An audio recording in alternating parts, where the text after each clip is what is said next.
বিদেশে পাচারকৃত অর্থ ফিরিয়ে আনার বিষয়ে যমুনায় বৈঠক করেন প্রধান উপদেষ্টা ডক্টর মোহাম্মদ ইউনূস। বৈঠক শেষে ফরেন সার্ভিস একাডেমিতে সংবাদ সম্মেলনে কথা বলেন বাংলাদেশ ব্যাংকের গভর্নর আহসান এইচ মনসুর। তিনি জানান, পাচারকৃত অর্থ ফিরিয়ে আনতে সব ধরনের চেষ্টা চালিয়ে যাওয়া হচ্ছে। শেকড় থেকে শিখরে আমাদের তো কোনো অভিজ্ঞতা নাই টাকা কিভাবে ফেরত আনতে হয় বা ইত্যাদি ব্যাপকভাবে এটাকে করার জন্য, কিন্তু ইন্টারন্যাশনাল এক্সপিরিয়েন্সটা 4 থেকে 5 বছর লাগে আইনি প্রক্রিয়া শেষ হতে।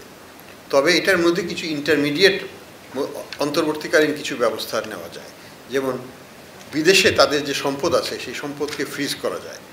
সেটা কিন্তু আপেক্ষিকভাবে বছরখানেকের মধ্যেই করা সম্ভব, আরও কম সময়ে করা সম্ভব। তিনি বলেন, পলাতক পাচারকারীদের লুটের জব্দকৃত টাকা জনহিতকর কাজে ব্যয় করা হবে।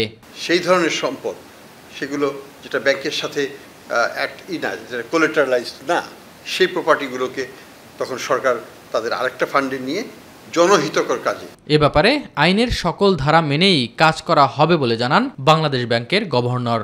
কোর্টের সিদ্ধান্ত হওয়ার পরেই এবং আইনের সঠিক ধারা প্রয়োগের মাধ্যমে এই কার্যকলাপ করতে হবে। প্রয়োজন বোধে আইনকে কিছু সংশোধন করতে হতে পারে। এস এম আরিফ, মাই টিভি, ঢাকা।